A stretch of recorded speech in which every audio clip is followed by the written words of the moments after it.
The more people that tell you a lie, does that ever make it a truth? What about if that lie was on credible websites?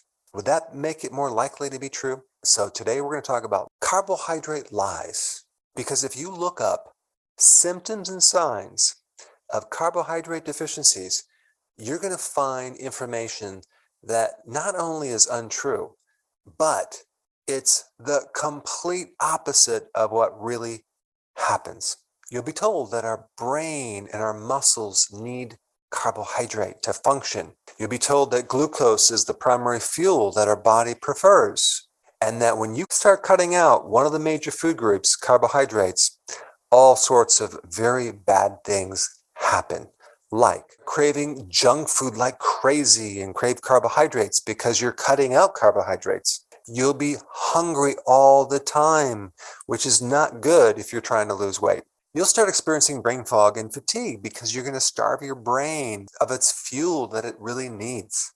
You may experience mood swings, irritability, hypoglycemic symptoms. When you exercise, your performance will be terrible because you're depleting all of the glycogen, the stored sugar in your muscles. And unless you start consuming things like Gatorade or sugar, boy, you're going to be tired. And the more that you start cutting out these carbs, the more constipation because you're cutting out fiber. And of course, you might experience headaches and bad breath.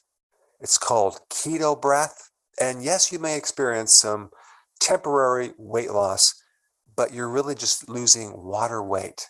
And with water weight loss comes a loss of electrolytes. And you may start experiencing palpitations and arrhythmias and atrial fibrillation that could lead to strokes. Having a carbohydrate deficiency apparently is very dangerous. In fact, you may even end up with a disease. They talk about the disease being lactic acidosis, right? Well, first of all, that only will occur if you're a type 1 diabetic and you don't take your insulin. Lactic acidosis that comes from ketoacidosis is not even similar to being in ketosis, okay? They're two different things, completely different. One is pathogenic and one is super healthy. And then they might relate ketosis to starvation, because if you starve your body, you go into ketosis. And because starvation is bad, ketosis is bad. What about intermittent fasting? That's different than starvation. Starvation occurs after you lose all your fat, which can take months, okay?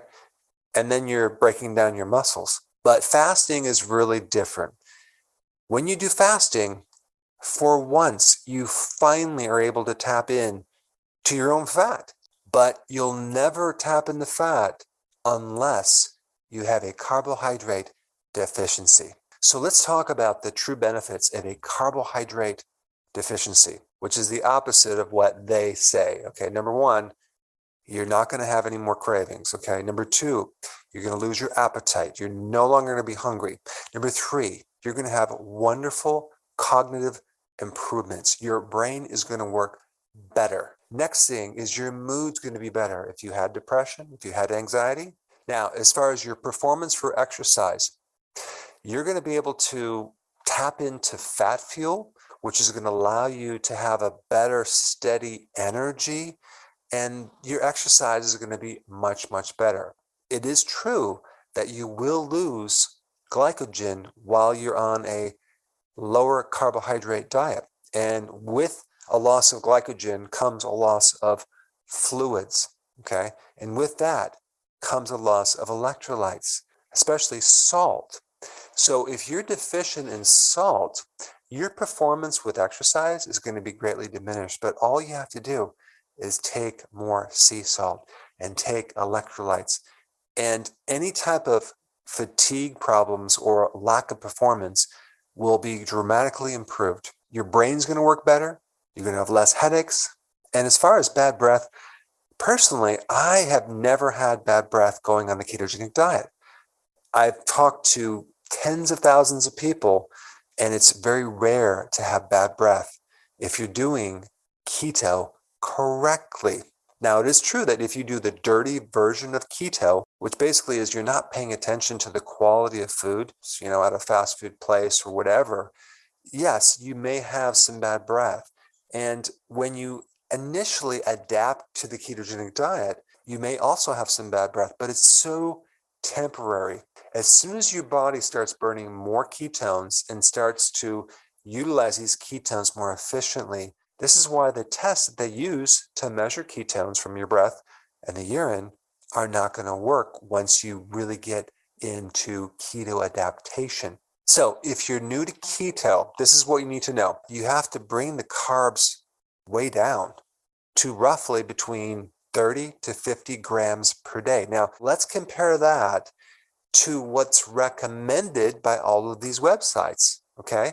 The amount of carbohydrates that is normally recommended by the majority of experts is between, now, are you sitting for this? 225 to 325 grams of carbohydrates every single day. That's more than 10 times the amount than what you really need to get into ketosis. It's kind of like lowering your carbs a little bit, but not enough to really tap into your fat. So you are going to feel crummy. You are going to have hypoglycemia. You are going to have a lot of problems.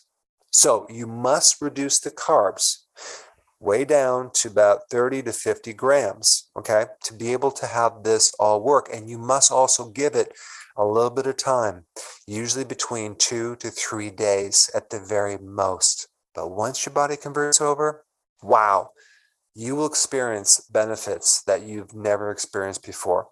Any carbohydrate that your brain requires can be made from non-carbohydrate sources, okay? And the term for this is called gluconeogenesis. Gluco meaning sugar, neo meaning new, genesis meaning the creation of or making of something. You're making new sugar out of fat, ketones, or protein. You don't need carbs. There's no such thing as an essential carbohydrate, but there is an essential fatty acid. In fact, there's really no study that shows or proves that a carbohydrate deficiency leads to anything bad at all. In fact, it's just the opposite. When you restrict your carbohydrates, all sorts of wonderful things happen, especially if you do the healthy version of the ketogenic diet. Now, if you're new to keto and you want to know how to do it healthily, I put that video up right here. Check it out.